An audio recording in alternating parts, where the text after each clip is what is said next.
People associate cheesecake with New York, but it actually comes from Greece.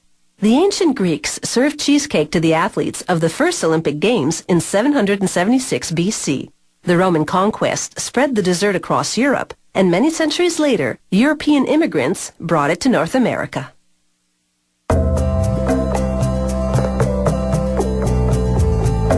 The ancient Romans brought cheesecake to their temples as an offering to the gods.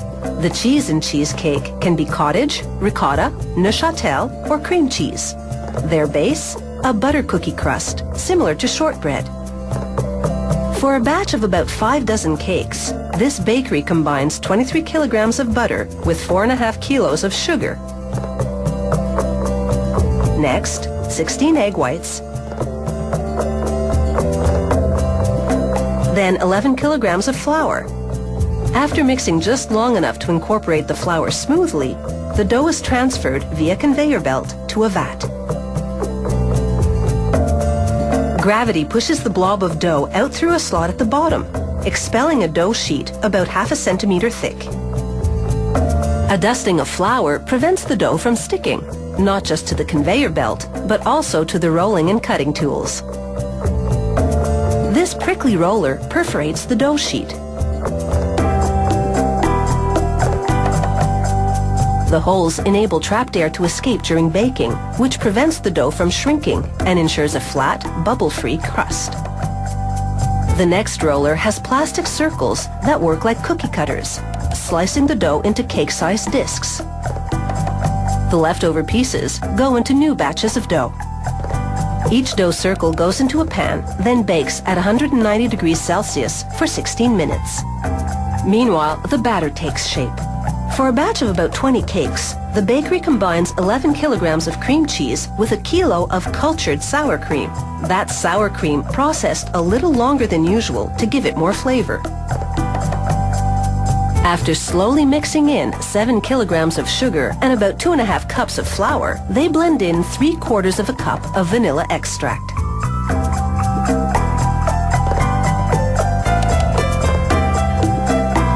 Now they get cracking with 1.5 dozen whole eggs.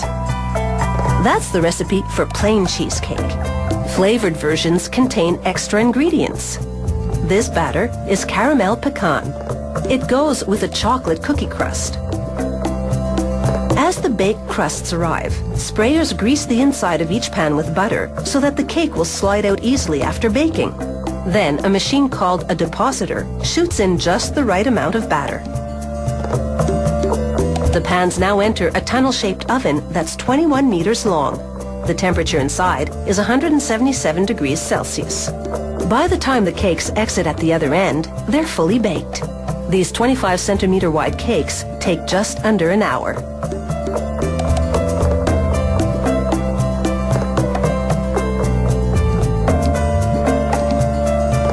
From the oven, the cheesecakes go onto a cooling conveyor.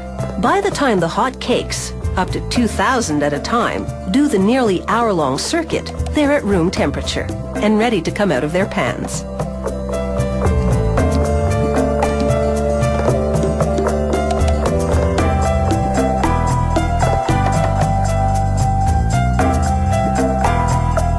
From there, it's straight into the storage freezer, except for certain cheesecakes, which detour to the decoration department.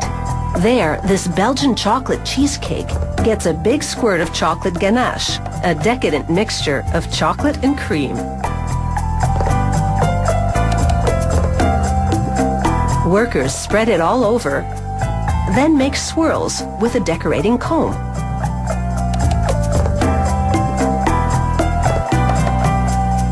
And now, the final touch, a sprinkling of cocoa. Certain orders go into an automated cutting machine that divides each cake into 14 equal slices and inserts parchment paper in between them. Back at the decorating department, they're putting shards of chocolate on a mud pie, a combination chocolate soufflé, chocolate cheesecake with pecans and a coffee mousse topping. You might want to put off that diet just one more day.